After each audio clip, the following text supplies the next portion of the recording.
नमस्कार। आज हम भारत के सबसे ज्यादा आबादी वाले राज्य उत्तर प्रदेश की एक पूरी ज्योग्राफिकल प्रोफाइल बनाने वाले हैं। तो चलिए शुरू करते हैं। ठीक है, तो इस सफर में आगे बढ़ने से पहले आज का रोड मैप देख लेते हैं।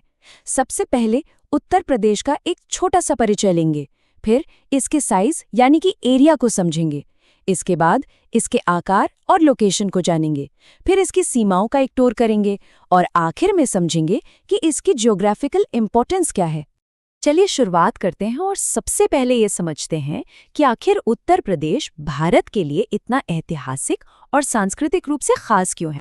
देखिए, ये सिर्फ आबादी के लिहाज से ही भारत का सबसे बड़ा राज्य नहीं है। इसकी राजधानी लखनऊ है और यहीं पर ताजमहल, काशी विश्वनाथ मंदिर और अयोध्या में राम मंदिर जैसी कितनी ही ऐतिहासिक और धार्मिक जगह हैं।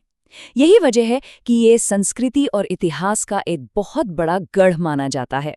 चलिए अब आगे बढ़ते हैं और ये समझने की कोशिश करते हैं कि आंकड़ों में उत्तर प्रदेश आखिर कितना बड़ा है, इसका एरिया कितना है और इसका रैंक क्या है। तो इसका कुल एरिया है 2,40,928 वर्ग किलोमीटर। ये सच में एक बहुत बड़ा इलाका है। और जानते हैं मजे की बात क्या है, ये जो विशाल एरिया है ना, ये पूरे भारत के कुल जमीनी हिस्से का 7.5% है।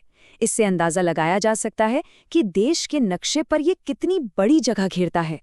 तो यहाँ एक बहुत जरूरी बात सामने आती है। देखिए, आबादी में तो ये नंबर 1 पर है, लेकिन जब हम एरिया की बात करते हैं तो ये भारत का चौथा सबसे बड़ा राज्य है।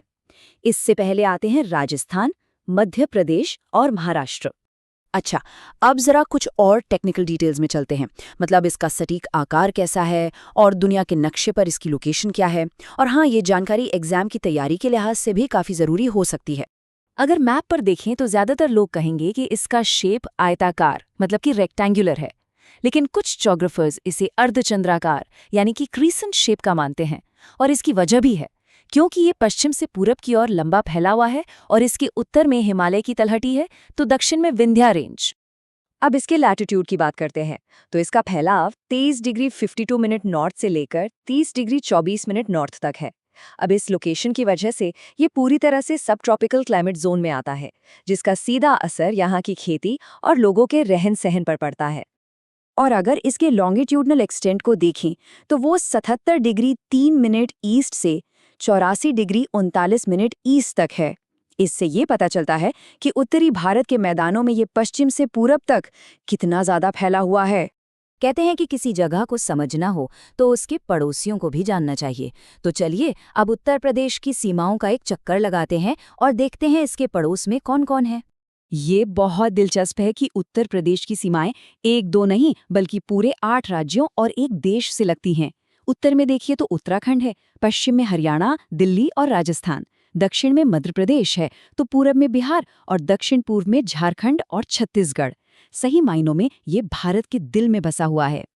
और जैसा मैंने कहा, बात सिर्फ राज्यों तक ही खत्म नहीं होती। उत्तर प्रदेश के उत्तर में नेपाल के साथ 600 किलोमीटर से भी लंबी एक अंतर्राष्ट्रीय सीमा है और ये बात इसे स्ट्रेटेजिकली यानी रणनीतिक तौर पर बहुत ही ज्यादा महत्वपूर्ण बना देती है। तो चलिए अब इन सभी बातों को जोड़कर देखते हैं और ये समझते हैं कि उत्तर प्रदेश की ये जो खास ज्योग्राफी है, ये इसे इतना ज़रूरी क्यों बनाती है।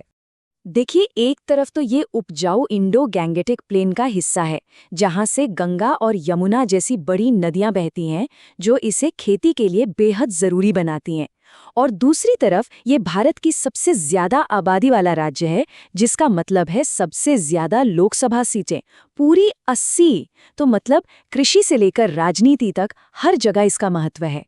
तो आखिर में ये एक बड़ा सवाल हमारे सामने आता है कि ये जो अनोखा भूगोल है, इसकी इतनी बड़ी आबादी, इसकी सेंट्रल लोकेशन और इसके जो रिच रिसोर्सेज हैं, ये सब मिलकर 20 करोड़ से भी ज्यादा लोगों की किस्मत को कैसे तय करते हैं। ये वाकई जमीन और लोगों के बीच का एक ऐसा गहरा रिश्ता है जो हमें सोचने पर मजबूर करता है।